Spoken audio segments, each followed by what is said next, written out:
Hello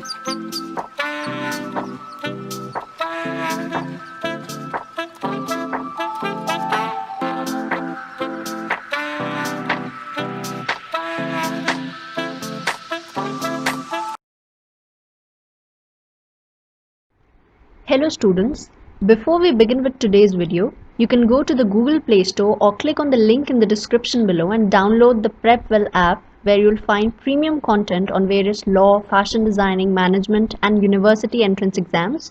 So download the PrepWell app today. So we'll begin with another passage that came in CLAT 2011. अब इस passage में author ये कह रहे हैं कि जिस तरह से रिलीजन को एक बहुत ही इंपॉर्टेंट फैक्टर माना जाता है दुनिया के अंदर वायलेंस क्रिएट करने के लिए, उसी तरह से दो और फैक्टर्स हैं जो कि वायलेंस क्रिएट कर सकते हैं. पहला फैक्टर है पॉवर्टी और दूसरा है इनइक्वालिटी. ठीक है, अब ये जो दो फैक्टर्स हैं, अगर किसी कंट्री के अंदर किसी एक क्लास के साथ, एक कम्युनिटी के साथ इनइक्वालिटी हो रही है, या फिर बहुत ज़्यादा एक्सट्रीम पॉवर्टी है, या फिर रिलीजियस प्रॉब्लम्स हैं, ठीक है, दो रिलीजन्स के बीच में लड़ाइयाँ हो रही हैं, तो उस वजह से वायलेंस क्रिएट हो सकता है. और अभी की जितनी भी गवर्नमेंट पॉलिसीज़ हैं वो पॉवर्टी को रिमूव करने के लिए जो उनका एम है ना, वो ये कहता है कि भाई अगर हमने पॉवर्टी को रिमूव नहीं किया तो ये जो पुअर लोग हैं ये लॉज को तोड़ेंगे, ये वॉर कर सकते हैं, ये हमारी कंट्री में डिसऑर्डर क्रिएट कर सकते हैं. तो एक तरह से ऑथर जो है उनको ये बात पसंद नहीं आ रही कि इनका एम गलत है, यानी कि पॉवर्टी को रिमूव करना सही बात है, लेकिन इसके पीछे जो इनका सेल्फ इंटरेस्ट है ना वो बहुत गलत है. ऑब्वियस सी बात है, अगर गवर्नमेंट कह रही है कि हम पॉवर्टी को रिमूव करना चाहेंगे, ठीक है, तो उनको क्या होएगा कि उनको पॉलिटिकल बेनिफिट होएगा उससे, है ना. लोग उनको वोट करेंगे, लोग ये सोचेंगे कि यार ये पॉवर्टी को रिमूव कर रहे हैं, मतलब कि अगर पुअर लोग नहीं होंगे हमारे कंट्री में तो लॉज भी ब्रेक कोई नहीं करेगा और कोई वॉर भी नहीं होगा, कोई डिसऑर्डर भी नहीं होगा, तो लोग उनको वोट करेंगे. वो अपना सिर्फ पॉलिटिकल एजेंडा देख रहे हैं, जबकि पॉवर्टी को रिमूव करना हमारा मॉरल एजेंडा होना चाहिए, हमारी मॉरल रिस्पॉन्सिबिलिटी होनी चाहिए, और लोग जो है उसे सेल्फ इंटरेस्ट के फॉर्म में देख रहे हैं. अब ये जो तरीका है पॉवर्टी को रिमूव करने का ऑन पॉलिटिकल एजेंडा, ये हमारे लिए बहुत ज़्यादा डेंजरस हो सकता है, क्योंकि लोग जो हैं वो ये सोचेंगे कि भाई हमें सिर्फ पॉवर्टी को इसलिए रिमूव करना है क्योंकि उससे हमें परेशानी हो सकती है या फिर उससे वायलेंस क्रिएट हो सकती है, जो कि एक बहुत ही गलत इंटरप्रिटेशन है. हम कह सकते हैं मिसलीडिंग बात है ये बहुत, क्योंकि हमेशा ज़रूरी नहीं है कि पॉवर्टी से वायलेंस क्रिएट हो. ठीक है, ऑथर ये कह रहे हैं कि कई सारी बार ऐसा होता है कि जो इंसान बहुत ज़्यादा पुअर है, जहाँ पे बहुत ज़्यादा पॉवर्टी है, वो लोग इतने मिजरेबल होते हैं, इतने वीक होते हैं कि उनके अंदर ना तो वो करेज होती है, ना ही उनके अंदर वो स्ट्रेंथ होती है कि वो लड़ाई कर सके या फिर लॉज को ब्रेक कर सके, है ना. तो इसलिए हमें अच्छी तरह से पहले पता कर लेना चाहिए कि कहाँ पे किस तरह की अगर पॉवर्टी होगी या किस तरह की इनइक्वालिटी होगी तब वहाँ पे वायलेंस क्रिएट हो सकता है, क्योंकि हर बार ऐसा नहीं होता, कई सारी बार ऐसा देखा भी गया है. एग्जाम्पल के तौर पे ऑथर बताते हैं बंगाल फेमाइन के बारे में, और वो ये कहते हैं कि इस फेमाइन के अंदर बहुत सालों पहले लोगों के पास खाने के लिए कुछ नहीं होता था और लोग जो हैं वो मर जाते थे. ठीक है, लोगों को उन्होंने मरते हुए देखा है in front of sweet shops. ठीक है, मिठाई की दुकानें होती थी, उनके सामने वो देखते रहते थे कि यहाँ पे अच्छी अच्छी मिठाइयाँ बन रही हैं, फिर भी वो एक भी ग्लास तोड़ के एक भी इंसान ने वहाँ पे से मिठाई नहीं खाई, एक भी लॉ ब्रेक नहीं किया, कहीं भी किसी ने भी नारे नहीं लगाए, किसी ने कोई झगड़े नहीं किए, लड़ाइयाँ नहीं की, और वो चुपचाप मर गए. ठीक है, भूख से मर गए, लेकिन उन्होंने ऐसा कोई प्रोटेस्ट नहीं किया वहाँ पे. तो इस एग्जाम्पल के हिसाब से ऑथर बताना चाह रहे हैं कि पॉवर्टी हमेशा वायलेंस से रिलेट नहीं की जा सकती. ठीक है, तो पॉवर्टी को रिमूव करने का हमारा जो एम होना चाहिए वो मॉरल होना चाहिए, मॉरल बेसिस होना चाहिए पॉवर्टी को रिमूव करने का, ना कि कोई पॉलिटिकल एजेंडा होना चाहिए. तो अब हम एक्चुअल पैसेज पे आते हैं. यहाँ पे कहा जा रहा है कि रिलीजन और कम्युनिटी जिस तरह से ग्लोबल वायलेंस क्रिएट कर सकते हैं, उसी तरह से पॉवर्टी और इनइक्वालिटी भी वायलेंस क्रिएट कर सकते हैं.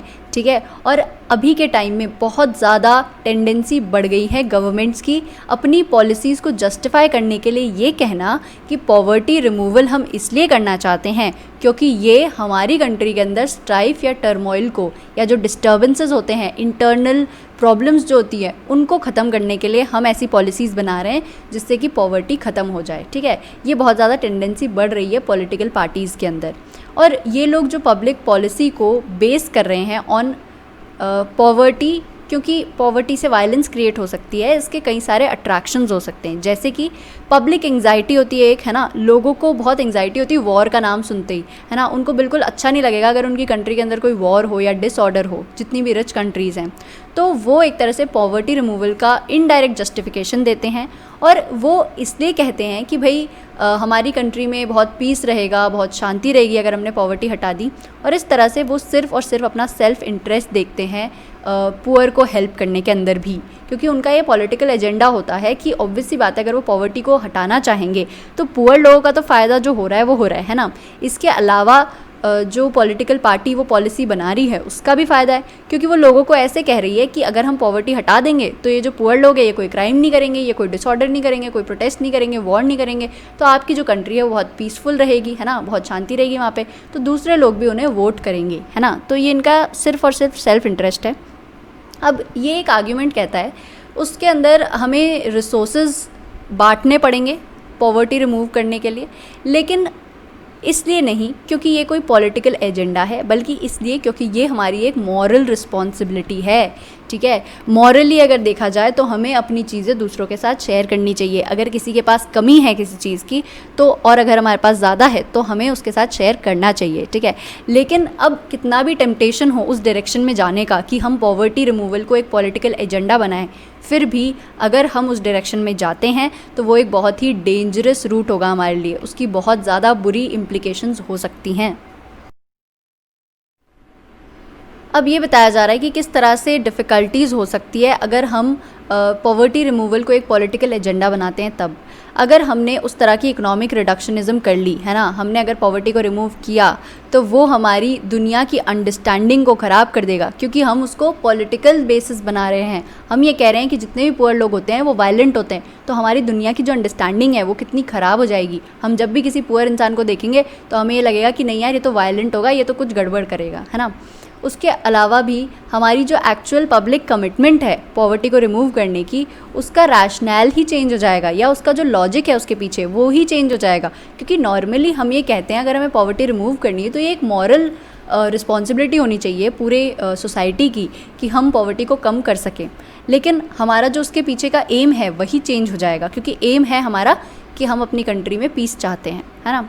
अब पॉवर्टी और इनइक्वालिटी जो है वो एक्चुअल में वैसे भी बहुत बुरे हैं और उन्हें प्रायोरिटी मिलनी चाहिए। ठीक है, चाहे वो कोई पॉलिटिकल एजेंडा हो या ना हो, चाहे वो वायलेंस से रिलेटेड हो या ना हो, ठीक है, फिर भी उसे प्रायोरिटी मिलनी चाहिए।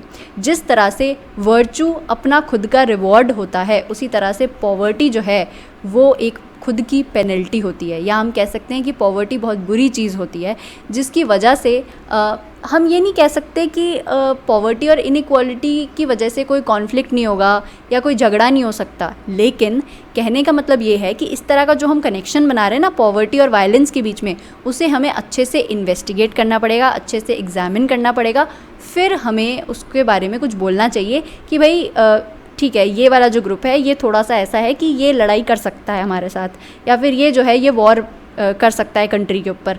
लेकिन आप सोच रही है हर बार में हर चीज़ के अंदर हम ये नहीं कह सकते कि जहाँ पे भी कोई भी पुअर है वो वहाँ पे वायलेंस क्रिएट करेगा। ठीक है, अब यहाँ पे कहा जा रहा है डिस्टिट्यूशन या फिर एक्सट्रीम पॉवर्टी जो होती है ना, वो प्रोड्यूस कर सकती है प्रोवोकेशन को, यानी कि अगर कोई उनको भड़काए कि भाई गवर्नमेंट तुम्हारे साथ ऐसा कर रही है, तुम्हें उनके खिलाफ बोलना चाहिए, तो ये जो एक्सट्रीमली पुअर लोग होते हैं ना, अगर ये कोई इन्हें भड़का देता है तो ये क्या करेंगे, लॉज और रूल्स को डिफाई कर सकते हैं, लॉज तोड़ सकते हैं।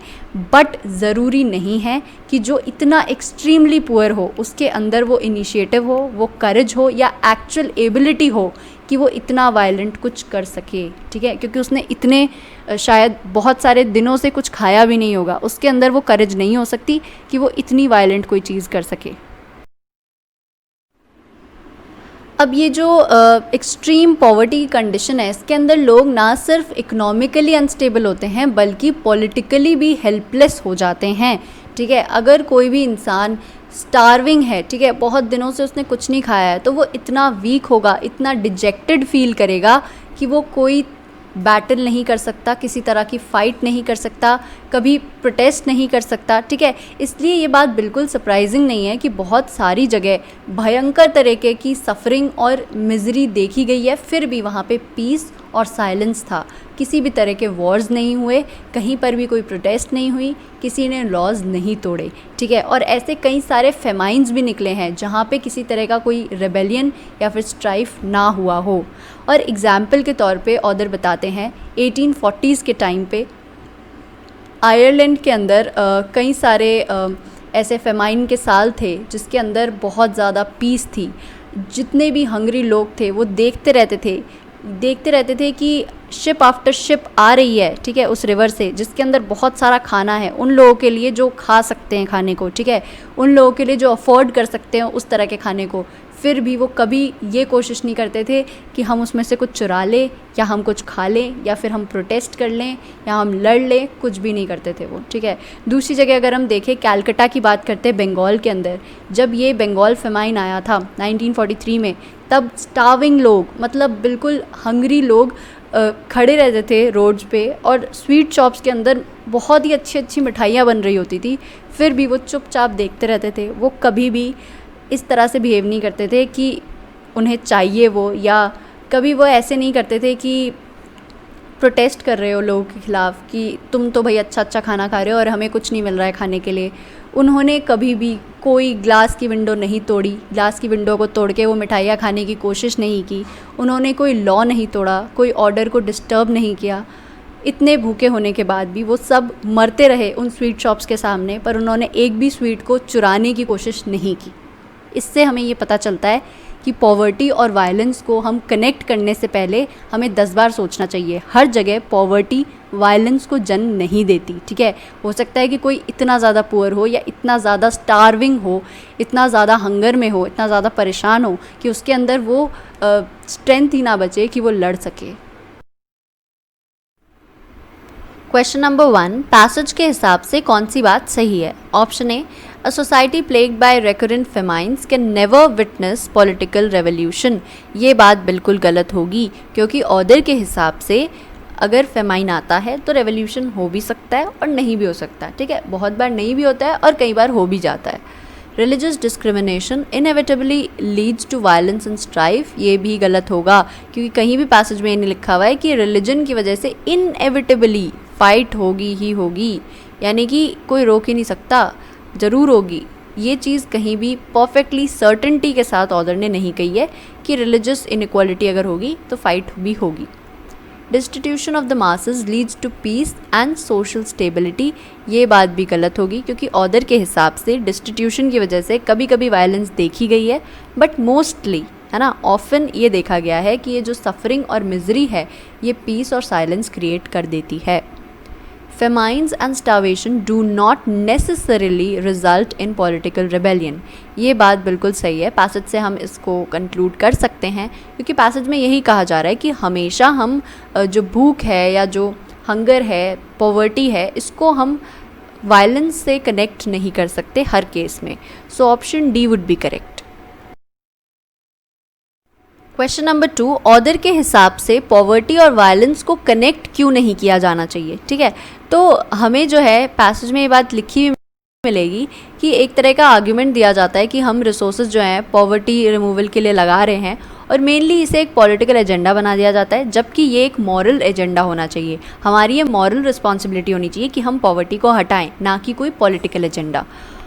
Option A, emphasis on such connection appeals only to self interest of persons, ये बात गलत है, क्योंकि ये सिर्फ लोगों के लिए अच्छा नहीं है, सिर्फ कुछ पॉलिटिकल लोगों के लिए अच्छा नहीं है। पुअर लोगों को भी तो हेल्प होगी ना अगर पॉवर्टी रिमूव हो जाएगी तो सिर्फ उनका सेल्फ इंटरेस्ट नहीं है, सेल्फ इंटरेस्ट है उनका बट सिर्फ उनका नहीं है। Linking poverty and violence undermines the moral character of anti poverty measures, ये बात जो है बिल्कुल सही है। ऑथर का यही कहना है कि भाई हमें इसे मॉरल बेसिस पे जज करना है, या हम कह सकते हैं कि मॉरल बेसिस पे हमें पॉवर्टी को हटानी है, not on the basis of violence और on the basis of political agenda. The absence of any essential connection between poverty and violence may then weaken the very rationale of anti-poverty policies। ये बात गलत है, क्योंकि poverty और violence के बीच में कनेक्शन तो है, एब्सेंस नहीं है कनेक्शन का, लेकिन एग्जैक्ट कनेक्शन नहीं है, ठीक है, परफेक्ट कनेक्शन नहीं है कि भाई जहाँ पॉवर्टी होगी वहाँ पे वायलेंस देखने को मिलेगी, ज़रूरी है, 100% श्योर है हम, नहीं है हम श्योर, ठीक है, कभी हो सकता है वायलेंस हो जाए, कभी ना हो। There is no necessary link between poverty and inequality. तो ये बात तो हमने करी नहीं है पैसेज में, हम पॉवर्टी और इनइक्वालिटी को तो कनेक्ट कर ही नहीं रहे हैं, हम पॉवर्टी और वायलेंस को कनेक्ट कर रहे हैं। So option B would be correct. Number 3, passage का मेन आर्ग्यूमेंट क्या है? तो मुझे लगता है पैसेज मेनली यही कहना चाह रहा है कि जो हम पॉवर्टी को एक तरह से वायलेंस से कनेक्ट कर रहे हैं ना, वो चीज़ गलत है। और हम जो ये कह रहे हैं कि हम पॉवर्टी को इसलिए कम करना चाहते हैं क्योंकि पॉवर्टी की वजह से हमारी कंट्री में वॉर हो सकता है या डिस्टर्बेंस क्रिएट हो सकती है, इसलिए हम पॉवर्टी कम करना चाहते हैं, वो भी बात गलत है। क्योंकि हमारे पॉवर्टी को कम करने के मॉरल रीजंस होने चाहिए, मॉरल एजेंडा होना चाहिए, पॉलिटिकल एजेंडा नहीं होना चाहिए। Option A, religion is इनएक्सट्रिकेबली linked with violence, ये बात गलत है। ठीक है, हम यहाँ पे पैसेज के अंदर हम कहते हैं कि रिलीजन से वायलेंस हो सकता है, लेकिन पैसेज का मेन आर्ग्यूमेंट रिलीजन के ऊपर नहीं है, क्योंकि मेनली यहाँ पे पॉवर्टी और वायलेंस के बीच में कनेक्शन डेवलप किया जा रहा है। Famines may not necessarily result in civil unrest, ठीक है, ये भी बात सही है, स्टेटमेंट करेक्ट है, लेकिन ये मेन आर्ग्यूमेंट नहीं है पैसेज का। ठीक है, global poverty and inequality are one of the fundamental causes of global violence and strife, ये बात भी गलत है।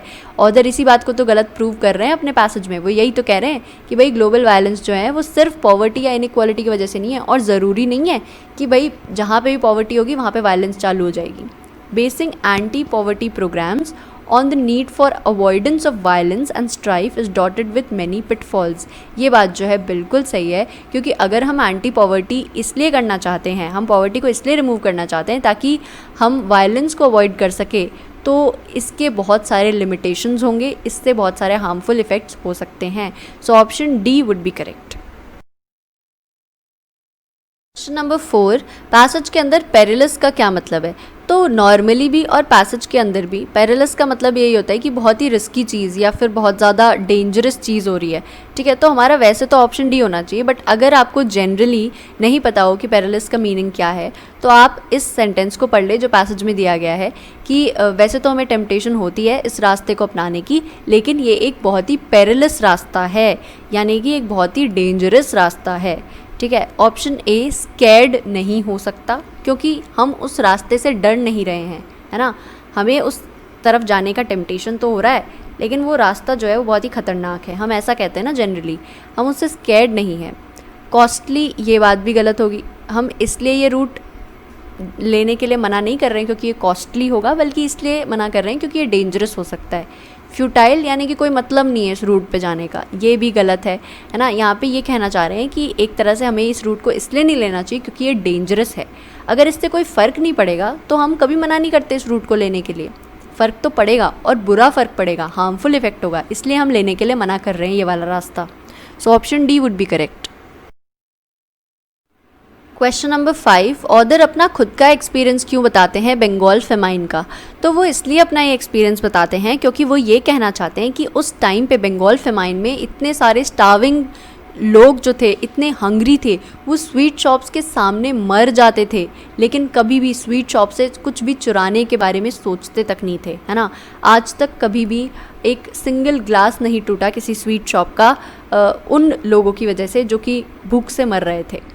तो वो यही बताना चाहते हैं कि भले ही कितनी भी प्रॉब्लम हो, कितने भी फेमाइन्स हो, फिर भी हम ये नहीं कह सकते कि उन फेमाइन की वजह से वायलेंस क्रिएट होगी ही होगी, क्योंकि कई बार वायलेंस क्रिएट नहीं भी हुई है।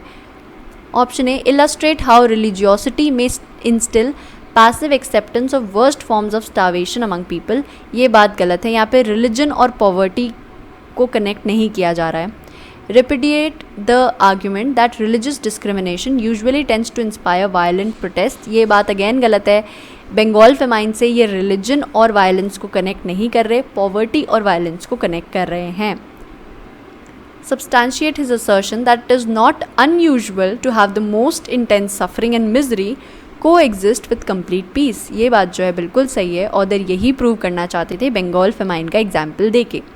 demonstrate that people confronted with acute starvation are rendered too helpless to protest ever, तो ये बात जो है ये भी ऑलमोस्ट करेक्ट है स्टेटमेंट, बट मेनली जो रीज़न था जो उन्होंने बंगाल फेमाइन के लिए बताया था, वो रीज़न ये था कि भाई कितनी भी सफरिंग हो रही हो फिर भी पीस वहाँ पे हो सकती है ना। ये चीज़ वो इससे नहीं बताना चाह रहे थे कि भाई जो हंग्री होगा उसके पास उतनी स्ट्रेंथ ही नहीं होगी कि वो किसी को मार सके। So option C would be correct. 6, जो पैसेज में वर्ड दिया गया है डिस्टिट्यूशन, उसकी जगह हम कौन से वर्ड का इस्तेमाल कर सकते हैं जो कि उसका सिनोनिम हो। Option A detection. ये बात गलत होगी, कई लोगों को हो सकता है ये बात सही लगे क्योंकि ये मिलता जुलता है। डिस्टिट्यूशन का सीधा सा मतलब होता है एक्सट्रीम पॉवर्टी, है ना, बहुत ज़्यादा कोई अगर पुअर होगा तो उसे हम बोलेंगे डिस्टिट्यूट है ये। और डिजेक्शन का मतलब होता है, यहाँ पे आपको पैसेज में भी ये वर्ड लिखा हुआ मिलेगा डिजेक्टेड, उससे आप समझ सकते हैं कि एक स्टार्विंग जो इंसान है वो इतना ज़्यादा डिजेक्टेड, इतना ज़्यादा डिप्रेस्ड या इतना ज़्यादा वीक हो चुका होगा कि वो लड़ नहीं सकता, यानी कि वीक होने का पॉवर्टी से कोई रिलेशनशिप नहीं है। सो डिजेक्शन तो हमारा पहले ही गलत हो जाएगा। इंडिजेंस का मतलब भी एक्सट्रीम पॉवर्टी ही होता है। So option B should be correct. अब इसके लिए आपको कुछ वर्ड्स पता होने चाहिए, है ना, ये चीज़ आपको पैसेज में नहीं मिलेगी। बट ऑल्दो आप अगर आपको इंडिजेंस का मतलब नहीं भी पता होता तो आप इसे एलिमिनेशन मेथड से कर सकते थे, क्योंकि डिजेक्शन तो आपको पता चल गया नहीं हो सकता है। डिफ़ॉल्ट भी आपको पता है नहीं हो सकता। डिफ़ॉल्ट का मतलब एक्सट्रीम पॉवर्टी कैसे हो सकता है? डिफ़ॉल्ट वो चीज़ होती है जो कि नॉर्मली कहीं पे भी प्रेजेंट होती है। डेरेलिक्शन का सीधा सा मतलब है कि भाई आप फेल हो चुके हो किसी भी चीज़ में, है ना, आप सक्सीड नहीं हो पाए, आप फेल हो चुके हो, आप बहुत एम्बैरेस्ड हो अपनी सिचुएशन से, वो मतलब होता है। सो अगर आपको डेरेलिक्शन का मतलब भी पता है तो फिर आप एलिमिनेशन मेथड से पता लगा सकते हैं कि ऑप्शन बी आंसर है। वैसे जनरली अगर आपको पता हो कि इंडिजेंस का मतलब एक्सट्रीम पॉवर्टी है तो सबसे बेस्ट है। So option B would be correct. Question number 7, इनमें से कौन सी बात है जो हम पैसेज से कंक्लूड नहीं कर सकते? Option A, history is replete with instances of famines occurred without there being much violent protest. ये बात बिल्कुल सही है, हम ये पैसेज से कंक्लूड कर सकते हैं क्योंकि यहाँ पे 2 एग्जाम्पल्स दिए हैं, एक तो फेमाइन जो आयरलैंड में आया था और दूसरा फेमाइन जो बंगाल में आया था। Many writers and critics are increasingly advocating for stronger policies on poverty removal on the ground that this would help prevent political turmoil. ये बात भी हम कंक्लूड कर सकते हैं क्योंकि यही कहा जा रहा है ना कि लोग अब पॉवर्टी को इस हिसाब से देख रहे हैं कि भाई पॉवर्टी की वजह से हमारी कंट्री में डिस्टर्बेंस ना आए या हमारी कंट्री में वॉर ना हो जाए। The author believes that links between poverty and violence must never be emphasized at all. ये बात जो है ये हम पैसेज से कंक्लूड नहीं कर सकते, इसलिए ऑप्शन सी करेक्ट होगा। क्योंकि आप देख सकते हैं ऑथर ही कहते हैं कि हमें एम्फेसाइज कभी कभी नहीं करना चाहिए। कुछ कुछ केसेस में जो पॉवर्टी और वायलेंस है वो कनेक्ट नहीं किए जा सकते। हर जगह पे पॉवर्टी वायलेंस के अंदर कॉज नहीं करती, या हम ये कह सकते हैं कि हर जगह पे पॉवर्टी की वजह से वायलेंस नहीं होगा।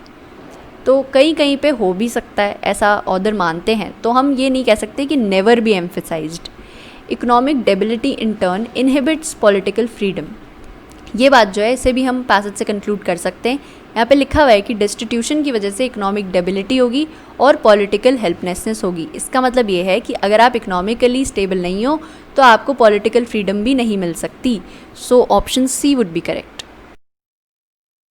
क्वेश्चन नंबर 8, जो एंटी पॉवर्टी मेजर्स है, जिस तरह से कनेक्शन बनाए जा रहे हैं बिटवीन पॉवर्टी एंड वायलेंस, उसके बेनिफिट्स क्या बताए हैं, है ना, क्या बेनिफिट हो सकते हैं? तो पैसेज में लिखा हुआ है कि एक तरह से हम ये कह रहे हैं कि पॉवर्टी रिमूवल है वो इस वजह से नहीं है कि भाई ये हमारा मॉरल रिस्पॉन्सिबिलिटी होगा, बल्कि इस वजह से है क्योंकि हम दुनिया के अंदर पीस चाहते हैं। इसलिए ये एक तरह से सेल्फ इंटरेस्ट दिखा रहा है उन लोगों का जिनका ये पॉलिटिकल एजेंडा बन चुका है। सो ऑप्शन सी में आप देखेंगे यही बात लिखी गई है कि वाइड स्प्रेड कंसर्न है वॉर के बारे में, वायलेंस के बारे में, इसलिए लोग कह रहे हैं कि पॉवर्टी रिमूवल बहुत ज़रूरी है क्योंकि ये लोगों के सेल्फ इंटरेस्ट को अपील कर रहा है, पॉलिटिकल एजेंडा बन चुका है। सो ऑप्शन सी हमारा सही होना चाहिए क्योंकि वो डायरेक्टली लिखा हुआ है पैसेज में और किसी ऑप्शन पे आप ध्यान ना दें। क्वेश्चन नंबर 9, इस पैसेज के अंदर इकोनॉमिक रिडक्शनिज्म का क्या मतलब है? तो आप देखेंगे यहाँ लिखा हुआ है इकोनॉमिक रिडक्शनिज्म अगर हम करते हैं तो हमारी वर्ल्ड की अंडरस्टैंडिंग कम हो सकती है और इसके अंदर हम जो है पब्लिक कमिटमेंट को कम कर देंगे फॉर रिमूविंग पॉवर्टी। और ये ऐसा इसलिए होगा क्योंकि हम एक तरह से पॉवर्टी को पूरी तरह से कनेक्ट कर रहे हैं वायलेंस के साथ। हम ये नहीं सोच रहे कि कई जगह ऐसी भी हो सकती है जहाँ पे पॉवर्टी वायलेंस के अंदर लीड ना करे, है ना। हम हमेशा यही सोचेंगे कि जितने भी पुअर लोग हैं वो वायलेंट ही होंगे। Option A, neglecting the economic connection between poverty and violence, ये बात गलत है, ठीक है। हम जो है इनफैक्ट यहाँ पे प्रूव कर रहे हैं इकोनॉमिक रिडक्शनिज्म ये कह रहा है कि पॉवर्टी और वायलेंस के अंदर कनेक्शन है। Excessive accent on poverty and inequality, ये बात भी गलत है, क्योंकि पॉवर्टी और इनइक्वालिटी जो है उसके ऊपर हम बहुत ज़्यादा फोकस नहीं कर रहे, बल्कि हम ये कह रहे हैं कि पॉवर्टी जो है वो वायलेंस की तरफ लीड करता है। Emphasising on the linkage between violence, poverty and economic equality, ये बात जो है बिल्कुल सही है। यहाँ पे इकोनॉमिक रिडक्शनिज्म का वही मतलब है।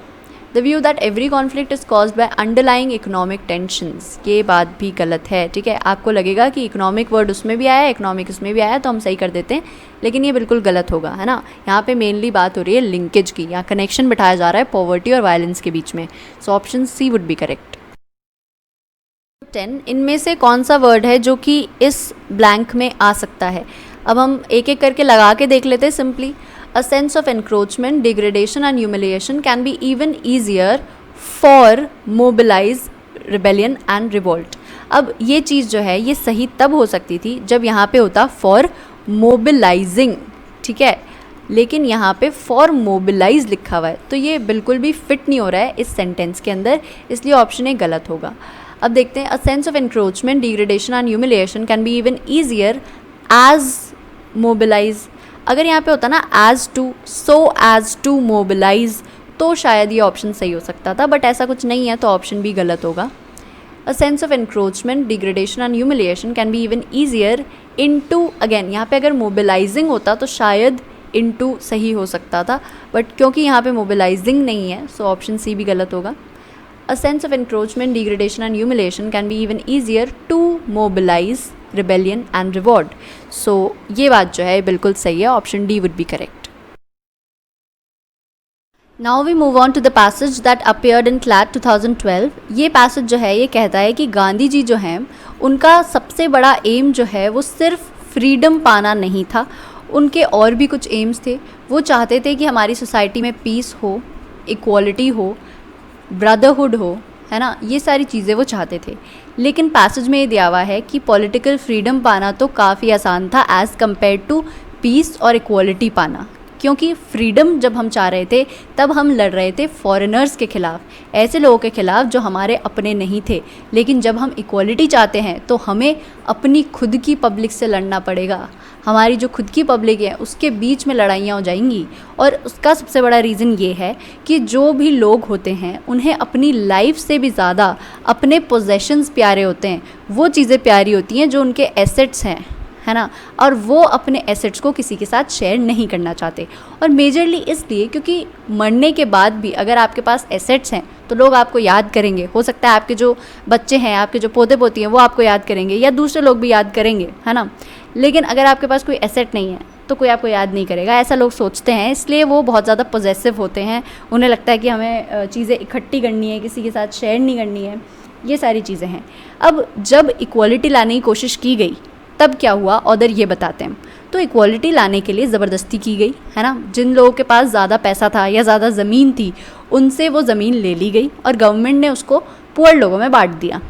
अब यहाँ पे ऑथर कहते हैं कि ये तरीका बहुत ही गलत है, और वो इसलिए क्योंकि हम उनको प्रेशराइज़ कर रहे हैं, हम उनसे फोर्सफुली उनका सामान ले रहे हैं और वो हम पुअर को दे रहे हैं।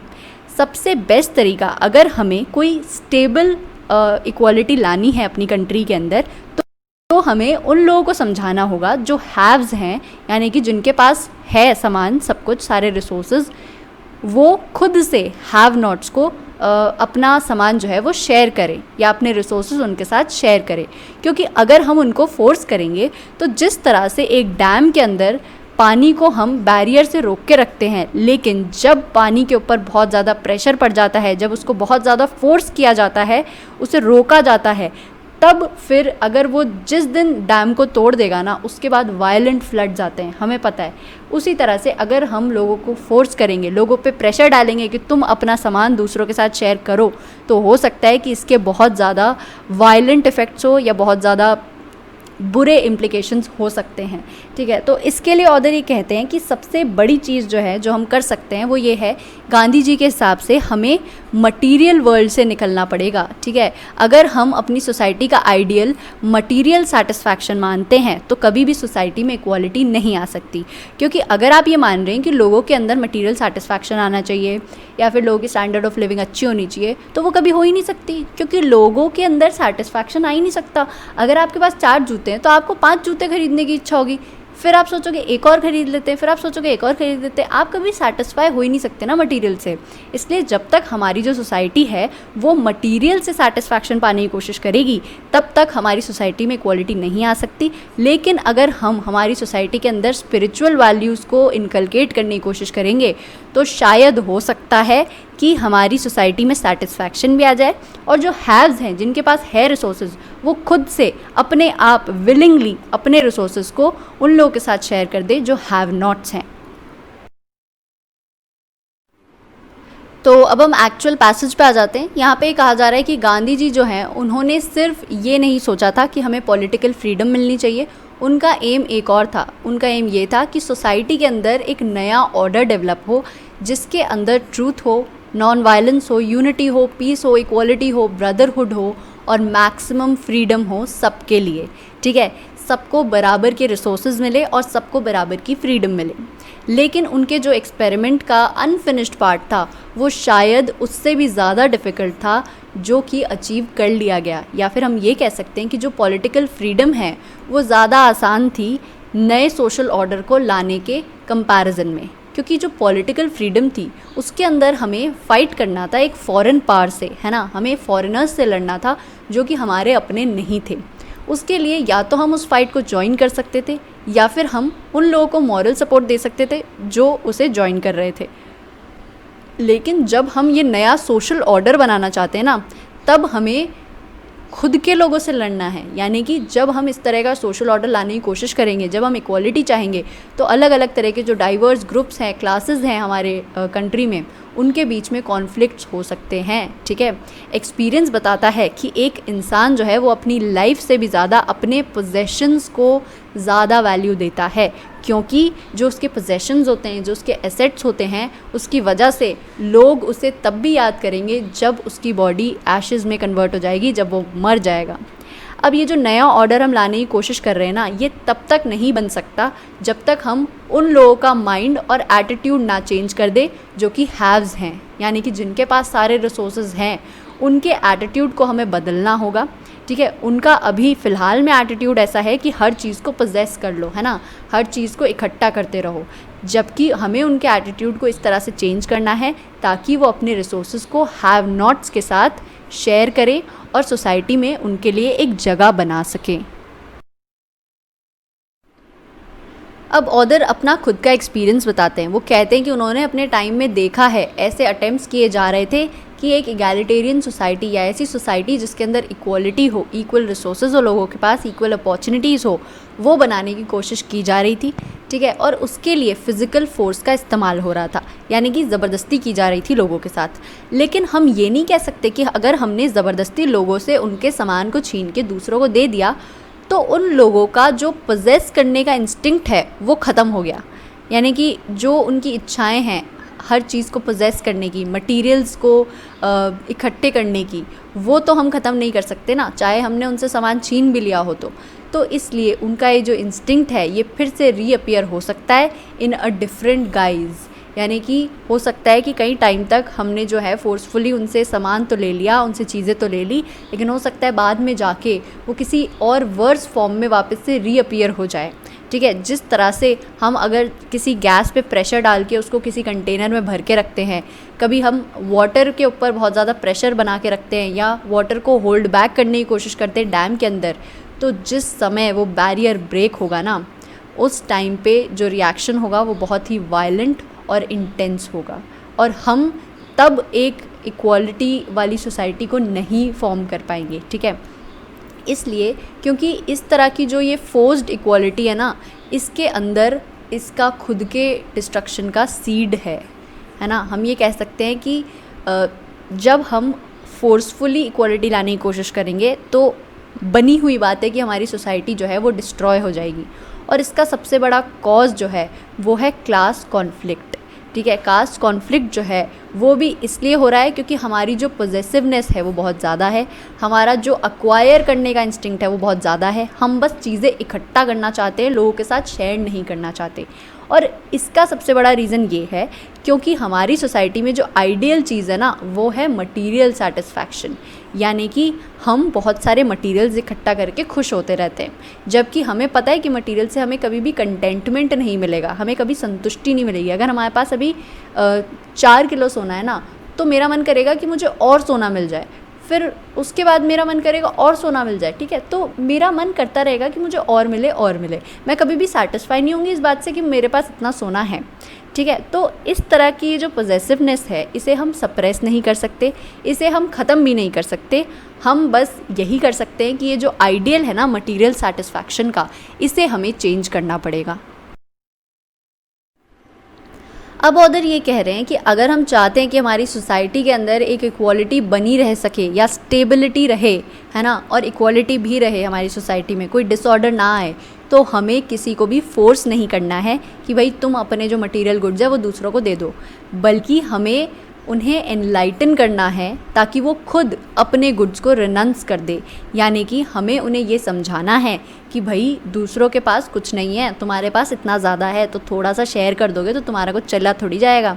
तो इससे जब उन्हें पता चलेगा कि यार कोई फ़र्क नहीं पड़ता मटीरियल चीज़ों से, ठीक है, कहाँ लेके जाऊँगा मैं, मरने के बाद तो यहीं रह जाएगा सब, तो वो खुद अपने गुड्स को जब रिनंस कर देंगे, खुद से छोड़ देंगे अपने गुड्स को और दूसरों के साथ शेयर करेंगे, तब ही जाके जो है हमारी सोसाइटी एंड्योर कर सकती है या हमारी सोसाइटी में इक्वालिटी आ सकती है। इसके लिए हमें अपनी मटेरियल वैल्यूज़ को बदलना पड़ेगा स्पिरिचुअल वैल्यूज़ के साथ। ठीक है, क्योंकि जो यहाँ पे लिखा हुआ है ना कि मटेरियल सेटिस्फैक्शन हमारा जो आइडियल बन चुका है वो एक तरह से प्रोग्रेस के साथ कंबाइन किया जाता है या कनेक्ट किया जाता है। दुनिया में यही माना जाता है कि वो कंट्री सबसे ज़्यादा प्रोग्रेसिव या सबसे ज़्यादा रिच कंट्री है जहाँ पे मटेरियल सेटिस्फैक्शन सबसे ज़्यादा हो, सबसे ज़्यादा जीडीपी हो, जहाँ पे सबसे ज़्यादा पैसा हो लोगों के पास, या फिर हम कह सकते हैं कि सबसे अच्छी जॉब्स हो, इस तरह की चीज़ें देखी जाती हैं। तो ये चीज़ जो है ना ये पीस इंश्योर नहीं कर सकती। ये प्रोग्रेस तो शायद हो सकता है इंश्योर कर भी दे, लेकिन पीस इंश्योर नहीं कर सकती, क्योंकि तब सोसाइटी में इक्वालिटी नहीं होगी। महात्मा गांधी ने हमें बताया है कि हमारा जो एक्विजिटिव इंस्टिंक्ट है, यानी कि लोगों से बस इकट्ठा करते रहना चीज़ों को, है ना, ये जो इंस्टिंक्ट है ना इसे हमें बंद करना पड़ेगा ताकि हम एक आइडियल ऑफ ट्रस्टीशिप शुरू कर दे, यानी कि हम ट्रस्टीज़ बन जाए और उस तरह से हम जो हैं, जो हैव्स हैं, जिनके पास सब कुछ हैं, वो हैव नॉट्स को अपनी चीज़ें शेयर करें, अपने रिसोर्सेज शेयर करें, और इस वजह से हम उन्हें एक्सप्लॉइट ना करें। या हम ये कह सकते हैं कि जिन लोगों के पास रिसोर्सेज हैं उन्हें हमें फोर्स नहीं करना चाहिए, उन्हें हमें एक्सप्लॉइट नहीं करना चाहिए जिसकी वजह से कोई कॉन्फ्लिक्ट हो सकता हो, है ना, क्योंकि अगर हम उन्हें एक्सप्लॉइट करेंगे या फोर्स करेंगे तो वो लड़ाई करेंगे हमसे, है ना, वो प्रेशर में आके और फिर वायलेंट हो जाएंगे। तो हमें उन्हें फोर्स नहीं करना है ना। हमें अपनी सोसाइटी को अगर आगे बढ़ाना है, हम अगर सोसाइटी की प्रोग्रेस चाहते हैं तो इक्वालिटी होना ज़रूरी है सोसाइटी में, और उसके लिए हमें जो मटेरियल वैल्यूज़ है हमारी उसको स्पिरिचुअल वैल्यूज़ के साथ चेंज करना पड़ेगा, जिससे कि जो हैव्स हैं वो हैव नॉट्स के साथ अपने रिसोर्सेज शेयर करें। क्वेश्चन नंबर 1, जो इक्वालिटी हम अपनी सोसाइटी में लाना चाहते हैं वो कब सर्वाइव नहीं कर पाएगी? Option A, when it is based on voluntary renunciation. ये तो बिल्कुल ही गलत होगा, क्योंकि आप देख सकते हैं कि अगर आप वॉलंटरीली अपने रिसोर्सेज को शेयर कर रहे हैं तो फिर इक्वालिटी सर्वाइव कर लेगी ना आराम से, हम आपको फोर्स थोड़ी कर रहे हैं। It is achieved by resorting to physical force. ये बात सही है, लेकिन हम बेटर ऑप्शन ढूंढ रहे हैं, तो हम अभी इसे सही नहीं कर सकते। Underprivileged people are not involve in its establishment. Statement correct है, लेकिन ये बेटर ऑप्शन नहीं हो सकता, क्योंकि यहाँ पे अंडर प्रिविलेज्ड लोगों की कोई बात ही नहीं हो रही है ना। ऑब्वियस सी बात है, अगर आप इक्वालिटी की बात कर रहे हैं तो आप अंडर प्रिविलेज्ड लोगों को तो इन्वॉल्व करोगे ही, लेकिन पैसेज में ये डायरेक्टली कहीं नहीं लिखा हुआ है, इसलिए ऑप्शन सी को तो हम गलत ही मानेंगे। People's outlook towards it is not radically changed. अब बी और डी के अंदर आपको कन्फ्यूजन होगा, लेकिन डी को आपको सही करना चाहिए, क्योंकि आप देखिए पैसेज में ये बात साफ साफ लिखी गई है, a new order can not be established without radically changing the mind and attitude of main towards property. इसलिए ये करेक्ट होगा, जबकि बी के अंदर आप इसे सही इसलिए नहीं मान सकते क्योंकि यहाँ पे लिखा हुआ है कि इक्वालिटी जो है वो हमारी डिस्ट्रक्टिव हो सकती है जब हम फिज़िकल फोर्स यूज़ करेंगे तब, ठीक है। ये नहीं लिखा हुआ है कि वो सर्वाइव नहीं कर पाएगी, ये लिखा हुआ है कि वो डिस्ट्रॉय हो जाएगी, है ना, इक्वालिटी हमारी ख़त्म हो जाएगी। सो ऑप्शन बी गलत है, क्योंकि डायरेक्टली वो चीज़ नहीं लिखी हुई है, जबकि ये जो डी ऑप्शन है ना, ये डायरेक्टली लिखा हुआ है पैसेज में। So and it is a better option, so D ही हम सही करेंगे। नंबर 2, पैसेज के हिसाब से कोई भी इंसान अपने पोजेशंस को अपनी लाइफ से ज़्यादा प्यार क्यों करता है?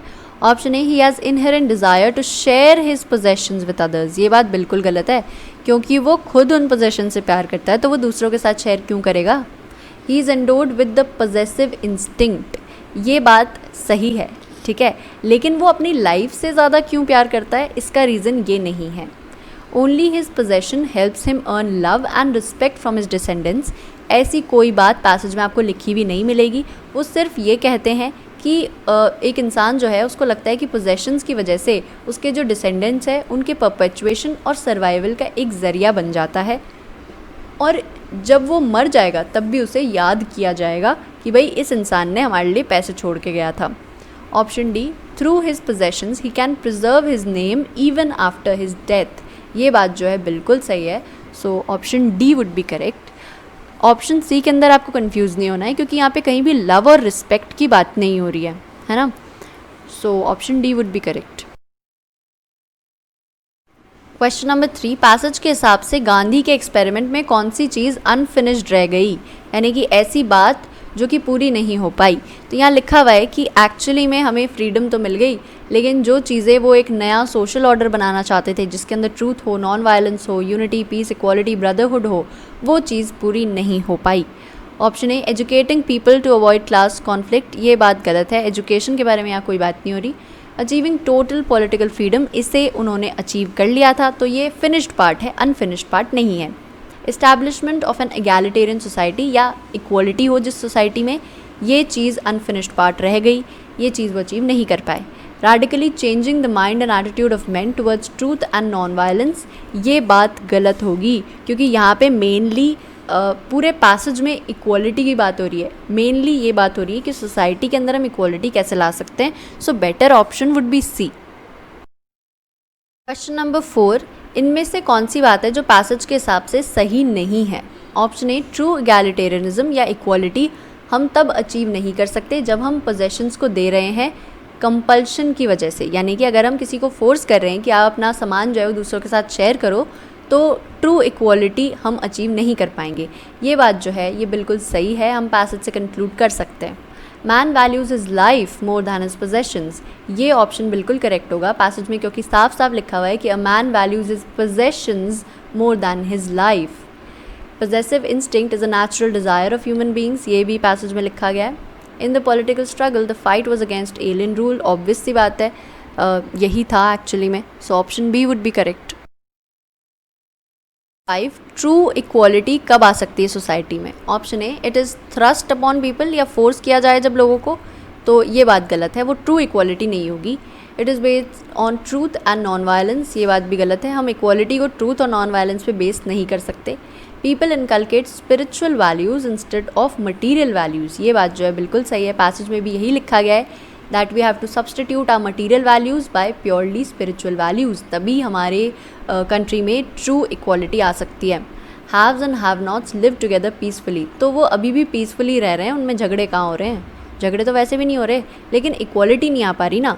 हैव्स जो है वो हैव नॉट्स के साथ कुछ शेयर नहीं कर रहे हैं, सो ऑप्शन डी भी गलत होगा, ऑप्शन सी करेक्ट होगा।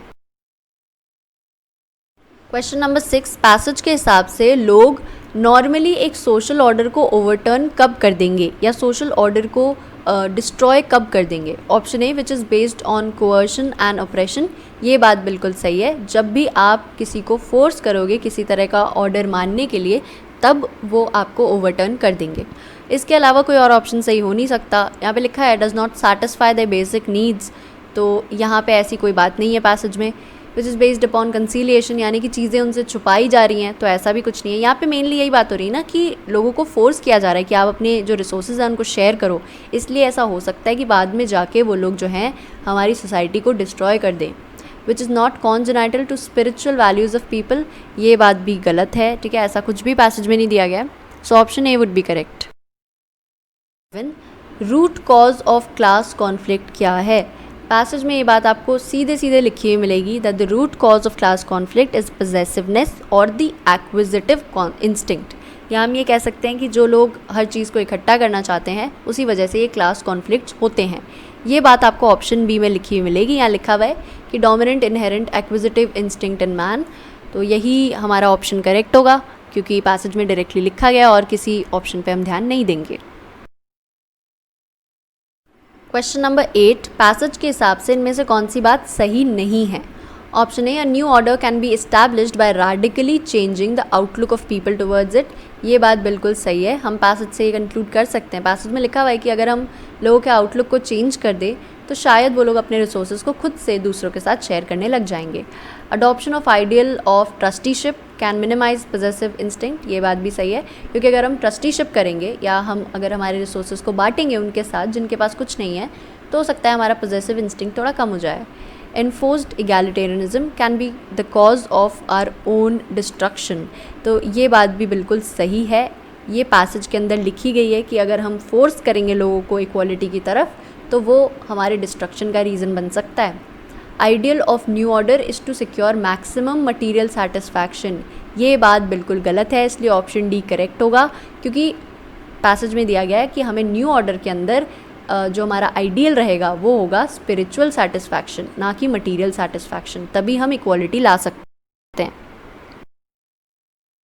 क्वेश्चन नंबर 9, इनमें से कौन सी बात को हम पैसेज से कंक्लूड कर सकते हैं? Option A, a social order based on truth and non violence alone can help the achievement of political freedom. ये बात तो बिल्कुल ही गलत है, पॉलिटिकल फ्रीडम मिल चुकी है हमें, ठीक है, अब हमें सोशल ऑर्डर अच्छा बनाना है, ठीक है, सोशल ऑर्डर से हमें पॉलिटिकल फ्रीडम थोड़ी ना मिलेगी। After establishing social order of Gandhiji's pattern, the possibility of a conflict between a different class of society will hardly exist. ये बात भी गलत है, ज़रूरी नहीं है कि भाई आगे कोई कॉन्फ्लिक्ट होगा ही नहीं, हो सकता है आगे भी कॉन्फ्लिक्ट्स हो जाएं। It is difficult to change the mind and attitude of men towards property. ये बात जो है बिल्कुल सही है। आप देख सकते हैं लोग जो हैं वो अपना एटीट्यूड चेंज नहीं करते प्रॉपर्टी की तरफ और उनके अंदर एक एक्विजिटिव इंस्टिंक्ट होता है, एक पोजेसिवनेस होती है, उन्हें लगता है कि जो भी मेरे पास है उसको मैं इकट्ठा करता जाऊँ और दूसरों के साथ शेयर ना करूँ। In an equal society, material satisfaction can be enjoyed only at the expense of others. ये बात भी गलत है, ठीक है, इक्वल सोसाइटी के अंदर मटेरियल सेटिस्फैक्शन जो है वो हमें दूसरों के एक्सपेंस पे हम इन्जॉय नहीं करते बल्कि हम दूसरों के साथ इन्जॉय करते हैं, ठीक है। और अगर इगैलिटेरियन सोसाइटी नहीं होती तब ये चीज़ सही होती, so option C would be correct. Number 10, passage में ये क्यों कहा जा रहा है कि आइडियल ऑफ ट्रस्टीशिप हमें अडॉप्ट करनी चाहिए? तो यहाँ पे लिखा हुआ है कि अगर हम आइडियल ऑफ ट्रस्टीशिप अडॉप्ट करते हैं तो जो हैव्स हैं वो हैव नॉट्स के बेनिफिट के लिए काफ़ी कुछ कर सकते हैं। Option A, equating peace and progress with material satisfaction, ये बात बिल्कुल गलत है, हम मटीरियल सेटिस्फैक्शन की यहाँ बिल्कुल बात नहीं कर रहे। Adoption of the ideal by haves for the benefit of have nots, ये बात जो है बिल्कुल सही है। आप देखेंगे पैसेज में एग्जैक्टली यही बात लिखी गई है, तो आपको कोई कन्फ्यूजन होना ही नहीं चाहिए। Voluntary enlightened remuneration of the possessive instinct by privileged class, ये बात भी गलत है, ऐसा कहीं कुछ नहीं कहा जा रहा कि भाई वो बहुत एनलाइटेंड हो गए हैं। Substitution of spiritual values by material ones, again statements हमारे करेक्ट होंगे लेकिन यहाँ पे आइडियल ऑफ ट्रस्टीशिप की बात हो रही है तो उसके बारे में ये जो सब्सटीट्यूशन है स्पिरिचुअल वैल्यूज़ का, ठीक है, मटीरियल वैल्यू को हटा के जो हमने स्पिरिचुअल वैल्यूज़ लाई हैं उसका कोई कनेक्शन नहीं है आइडियल ऑफ ट्रस्टीशिप से, so option B would be correct. So now we move on to the passage that appeared in IELTS 2012. अब इस पैसेज में मेनली बात की जा रही है कोहेसिवनेस के बारे में, ठीक है, यानी हम ये कह सकते हैं कि कोई ऐसा ग्रुप जिसके अंदर सब लोग जो हैं वो एकजुट होकर कोई डिसीजन लेते हैं, या हम ये कह सकते हैं कि जितने भी लोग हैं वो एक दूसरे से बहुत ज़्यादा अग्री करते हैं या एक दूसरे की बातों को समझते हैं। तो इस तरह के जो ग्रुप्स होते हैं उसके अंदर डिसीजन लेना काफ़ी आसान हो जाता है, क्योंकि बहुत ज़्यादा लोग नहीं हैं जो उस डिसीजन के ख़िलाफ़ बोलेंगे या उसके अगेंस्ट जाएंगे। ठीक है, जबकि वहीं पे अगर हम बात करते हैं किसी नॉन कोहेसिव ग्रुप की, जहाँ पे लोग एकजुट नहीं हैं, तो वहाँ पे क्या होगा कि डिसीजन नहीं लिया जा सकेगा या मुश्किल से लिया जा सकेगा, क्योंकि लोग एक दूसरे को कॉन्ट्राडिक्ट करते रहेंगे। नॉन कोहेसिव ग्रुप जो होता है उसके अंदर एक ये भी बात होती है कि लोग जो है वो कई बार डर के मारे कुछ बोलते भी नहीं हैं, है ना। कई बार ऐसा होता है कि सिर्फ वो लोग बोलते हैं जो सीनियर्स होते हैं, जिनकी बात को बहुत रिस्पेक्ट से सुना जाता है, बल्कि बहुत सारे ऐसे लोग होते हैं जिनके पास एक अच्छा आर्ग्यूमेंट होते हुए भी वो लोग नहीं बोलते, क्योंकि उनके अंदर एक तरह का फियर होता है। उन्हें लगता है कि अगर मेरा आर्ग्यूमेंट जो है वो किसी सीनियर के आर्ग्यूमेंट को कॉन्ट्राडिक्ट कर रहा है और मैंने बोल दिया उसे, तो हो सकता है कि मेरे साथ कुछ बुरा हो जाए, मेरी क्या पता शायद जॉब ही छूट जाए, मतलब कुछ भी ऐसा हो सकता है ना। तो उन्हें एक तरह का फियर रहता है, इसलिए हो सकता है कि वो अपना आर्ग्यूमेंट पेश ही ना करें, है ना। तो इस तरह की चीज़ें हो सकती हैं। इसके अलावा जो है जो पार्टिसिपेशन होता है हमारा, सबसे बड़ी बात यह है कि नॉन कोहेसिव ग्रुप के अंदर वो जो फियर है उसे हम तब ओवरकम कर सकते हैं जब हमारा ग्रुप के अंदर एक अच्छी स्टैंडिंग हो, ऐसी स्टैंडिंग हो जिसके हिसाब से हम चाहे उनकी बात से एग्री करें चाहे ना करें, तब भी उस बात से कोई फ़र्क ना पड़ता हो। तभी जो नॉन कोहेसिव ग्रुप है वो अच्छे से वर्क कर सकता है या उसके अंदर अच्छे से डिसीजन मेकिंग हो सकती है। अदरवाइज़ आधे लोग जो हैं जिनके पास अच्छे आर्ग्यूमेंट्स हैं वो तो बोलेंगे ही नहीं, क्योंकि उनके अंदर एक फियर बैठा रहेगा, और कुछ लोग बोलेंगे जो एक दूसरे को कॉन्ट्राडिक्ट करते रहेंगे, तो फिर कोई अच्छा डिसीजन नहीं बन पाएगा। वहीं पे अगर हम कोहेसिव ग्रुप की बात करें तो उसके अंदर कुछ अच्छी बातें तो हैं ही, बट कुछ बुरी बातें भी हैं। ठीक है, जैसा कि हम ये कह सकते हैं कि कोहेसिव ग्रुप जो है उसके अंदर क्योंकि जनरली लोग एक दूसरे के साथ अग्री कर जाते हैं, तो अगर कोई कभी ऐसा डिसीजन आता है जिसके अंदर कोई एक इंसान है जिसको लगेगा कि नहीं यार मुझे ये डिसीजन अच्छा नहीं लग रहा है, तो वो नहीं बोलेगा। और वो फियर की वजह से नहीं बोलेगा, बल्कि वो इसलिए नहीं बोलेगा क्योंकि उसे लगेगा कि नहीं यार पूरा ग्रुप इस बात से अग्री कर रहा है तो मैं क्यों डिसएग्री करूं, है ना। उसको अपनी ग्रुप के लिए एक डिवोशन होगा, है ना। वो चाहेगा कि उसका ग्रुप जो है वो सही रास्ते पे जाए, या फिर जो भी है डिसीजन अच्छे से बन जाए, लेकिन वो कभी भी उस ग्रुप के अगेंस्ट नहीं जाएगा क्योंकि वो उस ग्रुप की तरफ डिवोटेड है ना। इस वजह से वो डिसएग्री नहीं करेगा। तो ये भी एक बुरी बात है, क्योंकि हो सकता है कि उसका जो आर्ग्यूमेंट हो वो काफ़ी अच्छा हो। इस वजह से हम ये कह सकते हैं कि कोहेसिव ग्रुप्स जो हैं उसके अंदर जो मेंबर्स हैं ना वो रेयरली एक दूसरे के अगेंस्ट जाते हैं, यानी कि जो आर्ग्यूमेंट ज़्यादातर लोग मान रहे हैं या मेजॉरिटी मान रही है उसको मान लिया जाता है और फिर उसका डिसीजन बना लिया जाता है। ठीक है, अब इसे ऑदर जो है बता रहे हैं, ये एक सिंड्रोम होता है जिसे हम ग्रुप थिंक सिंड्रोम कहते हैं।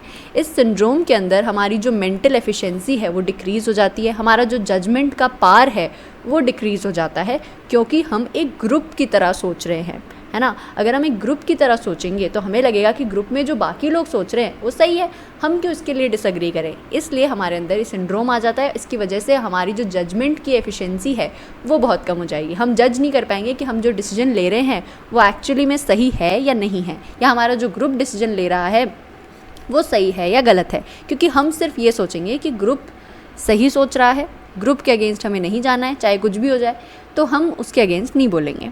ठीक है, अब इस तरह का हम ये कह सकते हैं कि कई सारी चीज़ें होती हैं जो इसे अफेक्ट करती हैं। जैसा हम कह सकते हैं ग्रुप थिंक बिहेवियर जो है वो मेनली इस वजह से होता है क्योंकि एक ग्रुप जो है, कोहेसिव ग्रुप जो है, उसके अंदर कुछ ज़्यादा ही ओवर कॉन्फिडेंस आ जाता है। ठीक है, क्योंकि आप देख रहे हैं कोहेसिव ग्रुप है ना, एक दूसरे के अंदर यूनिटी है इनके अंदर, है ना, और ये लोग एक दूसरे की बातें मानते हैं, अग्री करते हैं एक दूसरे से, और हो सकता है कई बार इनके डिसीजंस अच्छे प्रूव हुए हों, तो इसलिए इनके अंदर ओवर कॉन्फिडेंस आ जाता है। इनको लगता है हम जो भी डिसीजन लेंगे वो बढ़िया ही होगा, इसलिए ये लोग एक दूसरे की बातों पर डिसएग्री नहीं करते, है ना।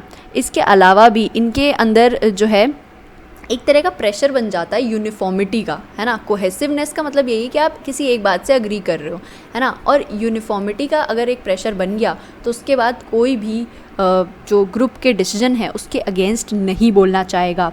इस तरह की जो चीज़ है ये ग्रुप थिंक सिंड्रोम, ये सिर्फ कोहेसिवनेस की वजह से नहीं होता। कोहेसिवनेस के साथ साथ कुछ और भी एडिशनल चीज़ें होती हैं, अगर वो किसी ग्रुप के अंदर होंगी तो ग्रुप थिंक सिंड्रोम उनके अंदर हो सकता है।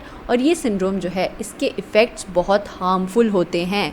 हार्मफुल इस सेंस में कि हम ये कह सकते हैं कि फिर ये जो ग्रुप डिसीजंस लेगा ना उसके इफ़ेक्ट्स बहुत बुरे होंगे, या हम ये कह सकते हैं कि ये बहुत बुरे डिसीजंस लेगा, क्योंकि कोई भी कैसा भी घटिया सा डिसीजन ले रहा हो कोई उसके अगेंस्ट बोलेगा ही नहीं, है ना। भले ही आपको लग रहा हो कि नहीं यार ये डिसीजन गलत है तो भी आप नहीं बोलेंगे, क्योंकि आप जो है एक यूनिफॉर्मिटी बनाना चाहते हैं, आप अपने ग्रुप के अगेंस्ट नहीं जाना चाहते। तो जो सही बात होगी उसके लिए भी आप आवाज़ नहीं उठाओगे। तो एक तरह से कोहेसिवनेस जो है उसे भी एक हद तक ही होना चाहिए। बहुत ज़्यादा अगर ये कोहेसिवनेस बढ़ जाती है तो वो भी एक बुरी बात होगी। अब एक्चुअल वाले पैसेज पे आ जाते हैं, ठीक है। इस पैसेज में ये बताया जा रहा है कि कोई एक कोहेसिव ग्रुप जो है उसके अंदर जो भी मेंबर्स होंगे वो जनरली एक दूसरे से अग्री करेंगे, ठीक है, एक दूसरे को सपोर्ट करेंगे और इनके जो जजमेंट्स होंगे वो जनरली सिमिलर होंगे, ठीक है। इसलिए हम ये कह सकते हैं कि कोहेसिव ग्रुप जो है उसकी डिसीजन मेकिंग पावर ज़्यादा बेटर होगी as compare to a non cohesive group, ठीक है।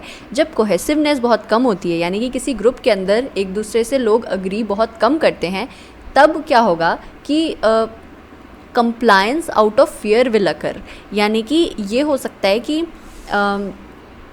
जब आप एक दूसरे से अग्री नहीं कर रहे हैं, ठीक है, तो हो सकता है कई बार आप आर्ग्यूमेंट करने की जगह आप डिसीजन को मान लोगे, क्योंकि आपको ये डर लग रहा है कि अगर आप आर्ग्यू करोगे किसी के डिसीजन के अगेंस्ट तो भाई आपके साथ कुछ बुरा हो जाएगा, आपको जॉब से निकाल दिया जाएगा, या कुछ भी सोशली आपके साथ लोग आपको बॉयकॉट करेंगे, कुछ भी इस तरह की फीलिंग होती है, एक फ़ियर होता है, ठीक है। और इस फियर को ओवरकम करने के लिए हमें ये पता होना चाहिए, ये जो मेंबर्स हैं नॉन कोहेसिव ग्रुप्स के, इनको पता होना चाहिए, इन्हें कॉन्फिडेंस होना चाहिए कि हम इस ग्रुप के अंदर एक गुड स्टैंडिंग रखते हैं, जिसकी वजह से इस ग्रुप में चाहे हम लोगों की बात पे अग्री करें या ना करें, वो फिर भी हमें उतनी ही रिस्पेक्ट देंगे जितनी वो देते हैं, ठीक है।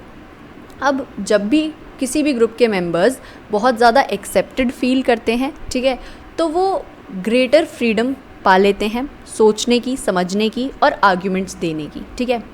और कई बार ऐसा भी होता है कि वो जो सोच रहे होते हैं उसको वो नहीं बोलते, क्योंकि वो सेफ़ प्ले करना चाहते हैं, ठीक है। वो उन लोगों के अगेंस्ट नहीं जाना चाहते जो उस ग्रुप के सीनियर्स होंगे, ठीक है।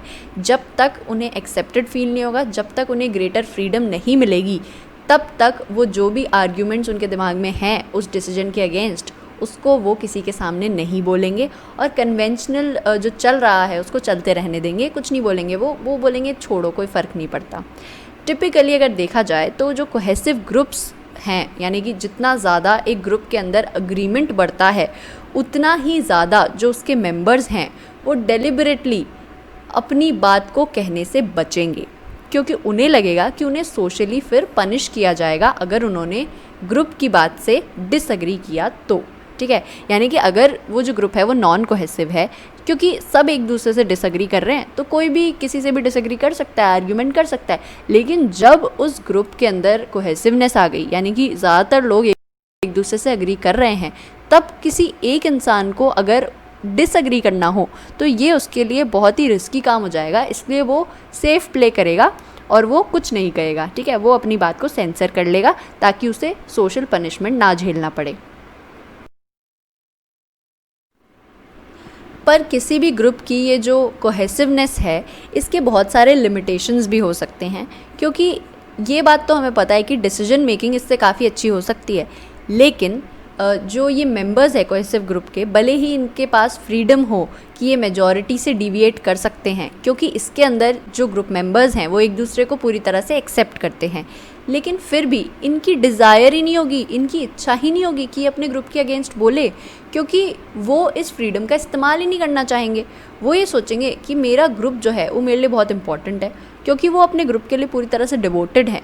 तो अगर उनके दिमाग में कोई भी चीज़ अपने ग्रुप के अगेंस्ट आएगी ना तो भी वो नहीं बोलेंगे, ठीक है, और वो अपनी फ्रीडम का इस्तेमाल नहीं करेंगे। जो भी हाईली कोहेसिव ग्रुप होगा उसके अंदर जो डिसीजन मेकर्स हैं उसके हिसाब से डेंजर ये नहीं है कि लोग अपने ऑब्जेक्शंस को छुपाएंगे, ठीक है, बल्कि ये है कि वो अपने ऑब्जेक्शंस उठाएंगे ही नहीं, क्योंकि वो अपने ग्रुप को अच्छा मानते हैं, ठीक है। वो ये सोचते हैं कि भाई मेरा ग्रुप जो कर रहा है वो सही कर रहा है, और जब सब अग्री कर रहे हैं तो मैं डिसएग्री क्यों करूं, है ना।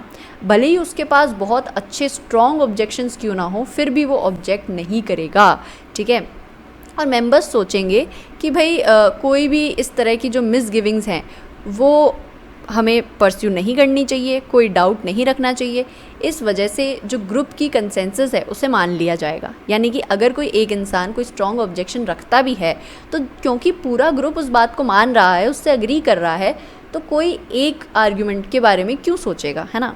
तो इस वजह से एक ग्रुप थिंक सिंड्रोम डेवलप हो जाता है लोगों में, जिसकी वजह से हमारी मेंटल एफिशिएंसी कम हो जाती है, रियलिटी टेस्टिंग कम हो जाती है, हमारा मॉरल जजमेंट जो है वो डिक्रीज़ हो जाता है, क्योंकि हम किसी ग्रुप के प्रेशर के अंदर आ चुके हैं, ठीक है। हमारे ऊपर बहुत ज़्यादा प्रेशर है कि हमें उस ग्रुप की सारी बातों को, सारे डिसीजंस को मानना पड़ेगा या उससे अग्री करना पड़ेगा, हम उससे डिसअग्री नहीं कर सकते।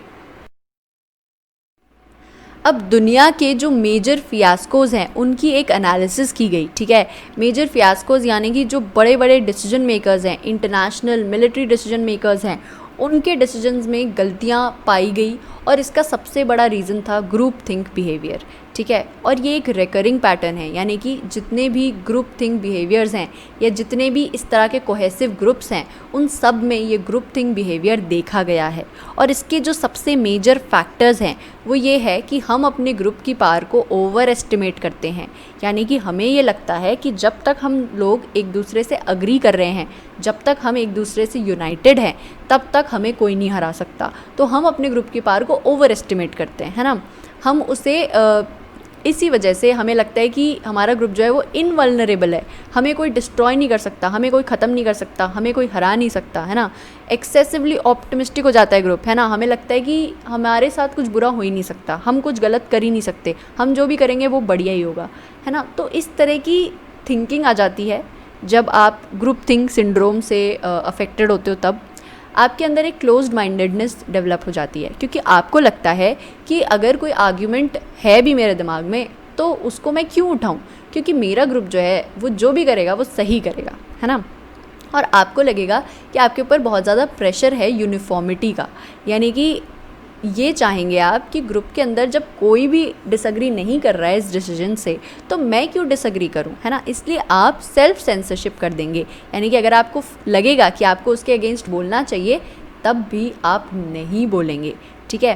क्योंकि आपको लगेगा कि ग्रुप की जो रीजनिंग है वो ज़्यादा बेटर होगी as compare to my reasoning, है ना। कोई एक बंदा जो बोल रहा है उससे ज़्यादा बेटर ये हो सकता है जब बहुत सारे लोग बोल रहे हैं, है ना। जो मेजॉरिटी बोलेगी वो ऑब्वियसली ज़्यादा बेटर होगा एज़ कम्पेयर टू वो चीज़ जो कि एक दो लोग मान रहे हैं, है ना। ऐसा लोग मानते हैं, ठीक है। जनरली ऐसा होता नहीं है, ज़रूरी नहीं है कि पूरा ग्रुप जो बोल रहा हो वो सही ही हो, है ना। लेकिन जो कोहेसिव ग्रुप्स होंगे उसके अंदर लोगों को यही लगेगा। कोहेसिवनेस जो है वो डिसीजन मेकिंग के ऊपर हम कह सकते हैं कि एक कंडीशन है जिसकी वजह से ये ग्रुप थिंक सिंड्रोम हो सकता है। लेकिन इसके अलावा भी कई सारे ऐसे एडिशनल फैक्टर्स हैं जिन्हें हमें आइडेंटिफाई करना बाकी है, जो कि ग्रुप थिंक सिंड्रोम को कॉज करते हैं, ठीक है। जो कि ये डिटरमाइन करते हैं कि जो ग्रुप की कोहेसिवनेस है उसकी वजह से क्या ग्रुप थिंक सिंड्रोम होगा, क्या ग्रुप को हार्मफुल इफ़ेक्ट्स देखने पड़ेंगे, या उनके जो डिसीजंस है वो गलत साबित होंगे, या फिर इफ़ेक्टिव डिसीजन मेकिंग होगी। यानी कि हम ये कह सकते हैं कि कोहेसिव ग्रुप्स जो हैं उनके दो रिजल्ट्स हो सकते हैं। अगर कोहेसिवनेस है सिर्फ ग्रुप के अंदर तो हो सकता है कि उसके अंदर इफ़ेक्टिव डिसीजन मेकिंग देखी जाए। अगर कोहेसिवनेस के साथ कुछ और एडिशनल फैक्टर्स भी जुड़ जाएं तो ग्रुप थिंक सिंड्रोम हो जाएगा, और फिर वो लोग जो भी डिसीजंस लेंगे वो गलत साबित होंगे, है ना। उससे कोई ना कोई हार्मफुल इफेक्ट हो सकता है। क्वेश्चन नंबर 1, इनमें से कौन सा रीज़न है जिसकी वजह से ऑथर ये सोचते हैं कि एक कोहेसिव ग्रुप ज़्यादा बेटर है डिसीजन मेकिंग में as compare to a non cohesive group. Option A, members of a highly cohesive group can feel much freer to deviate from majority. ये बात जो है बिल्कुल सही है, क्योंकि कोई भी कोहेसिव ग्रुप होगा तो उसके अंदर जो मेंबर्स हैं वो एक्सेप्टेड होंगे, है ना। तो अगर वो कोई आर्ग्यूमेंट उठाएंगे भी ना तो उन्हें कोई ऐसे नहीं बोलेगा कि आपने गलत आर्ग्यूमेंट उठाया है, या उनके साथ कोई बुरी चीज़ नहीं होगी, उन्हें जॉब से निकाला नहीं जाएगा, क्योंकि वो यूनाइटेड ग्रुप है ना। तो यहाँ पे मेंबर्स को एक्सेप्ट किया जाता है, उनकी रिस्पेक्ट की जाती है। Individuals will not conceal objections they harbor regarding a proposal favored by the majority। ठीक है, ये बात भी बिल्कुल सही है। ठीक है, नॉर्मली कोई कोहेसिव ग्रुप होगा तो वो किसी भी तरह के ऑब्जेक्शंस को नहीं छुपाएगा, क्योंकि उसे लगेगा कि मेरे ग्रुप वाले जो हैं वो मेरी बात को समझेंगे और मेरे साथ सोशल बॉयकॉटिंग नहीं करेंगे अगर मैंने उनकी बात के खिलाफ बोल दिया तो भी, क्योंकि अगेन कोहेसिव ग्रुप जो है वो यूनाइटेड ग्रुप है। Participants in the group's deliberations are confident that they are members in good standing and the others will continue to value their role in the group whether or not they agree about a particular issue under discussion। ये बात भी बिल्कुल सही है, इसलिए हमारा correct answer होगा option D, क्योंकि सारे ही स्टेटमेंट्स करेक्ट हैं। हम ये कह सकते हैं कि एक तरह से कोहेसिव ग्रुप जो है उसके अंदर वो सारी बातें होंगी जो नॉन कोहेसिव ग्रुप्स में नहीं होंगी, इसी वजह से डिसीजन मेकिंग कोहेसिव ग्रुप्स की बेटर होती है। So option D would be correct. Question number 2, passage का मेन पॉइंट क्या है? तो मुझे लगता है पैसेज में ये कहा जा रहा है कि जो कोहेसिव ग्रुप्स है ना उसके अंदर डिसीजन मेकिंग काफ़ी अच्छी होती है, लेकिन हम ये भी कह सकते हैं कि जब ये कोहेशन बहुत ज़्यादा बढ़ जाएगा तब इसके जो मेंबर्स है उसके अंदर एक ग्रुप थिंक बिहेवियर आ जाएगा, ग्रुप थिंक सिंड्रोम आ जाएगा, जिसकी वजह से ये किसी भी डिसीजन के अगेंस्ट नहीं बोलेंगे। Option A, despite its value in encouraging frank discussions, high cohesion can lead to a debilitating type of group decision called group think.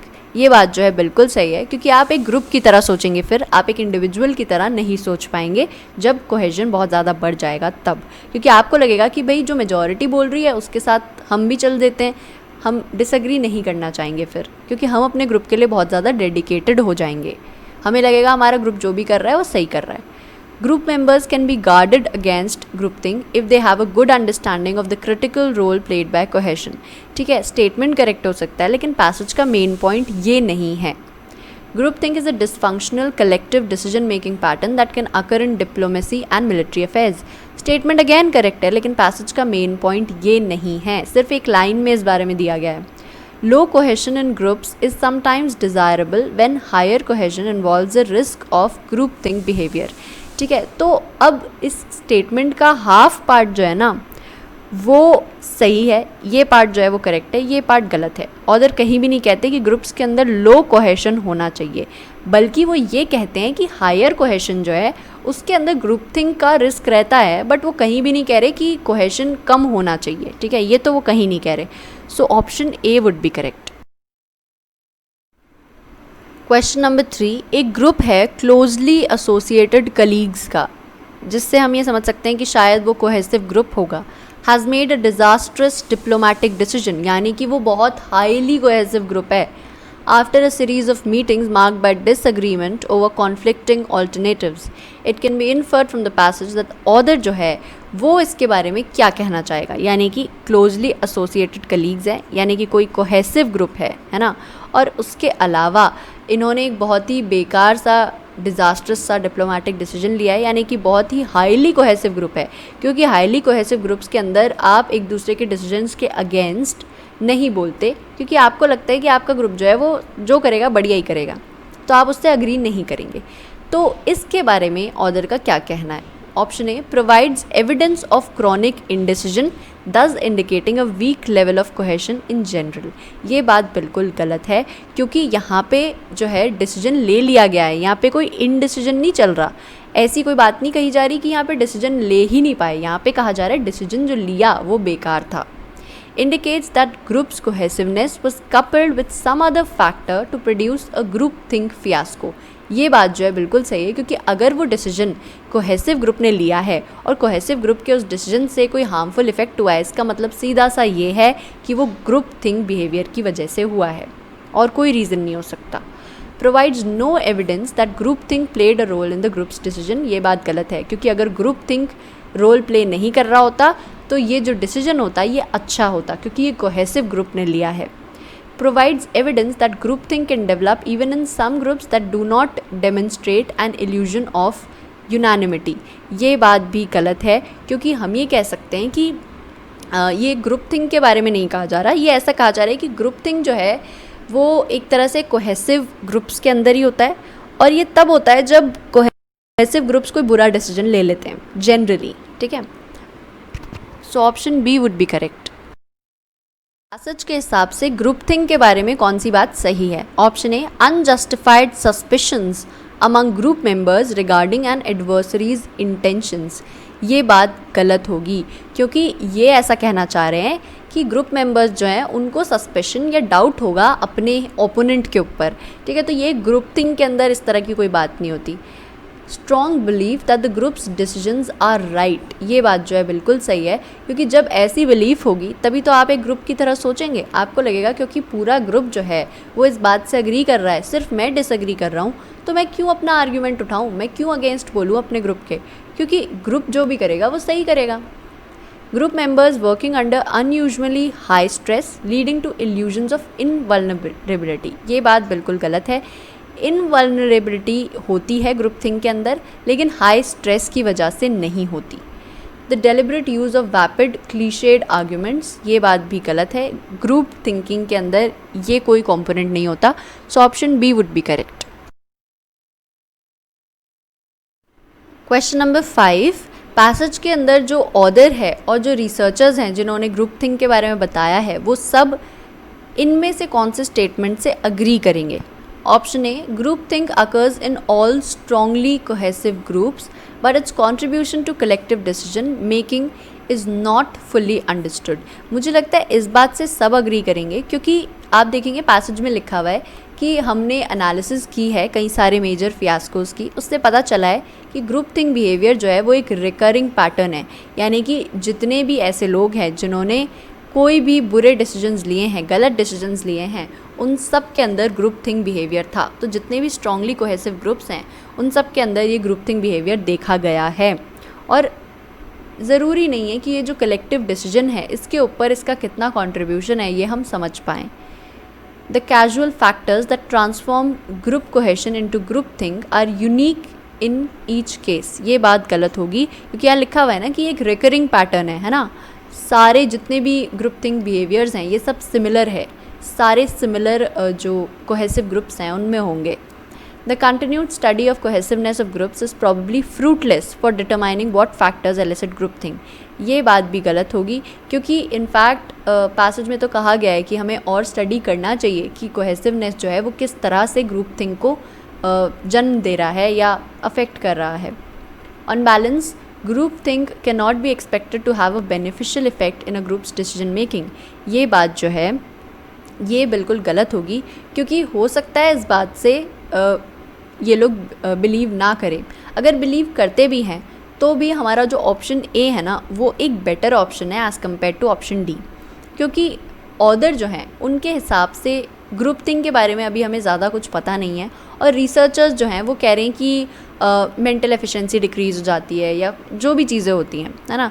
तो हमें परफेक्टली डायरेक्टली पैसेज में कहीं भी ये लिखा हुआ नहीं मिला है कि जो ग्रुप थिंक बिहेवियर है वो कभी भी बेनिफिशियल नहीं हो सकता, है ना। ये लिखा हुआ है कि हार्मफुल हो सकता है, बट वो कभी बेनिफिशियल नहीं हो सकता, ये नहीं लिखा है। So option A would be correct. We have now reached the end of the video. Hope you enjoyed the session. मिलते हैं नेक्स्ट वीडियो में। जय हिंद।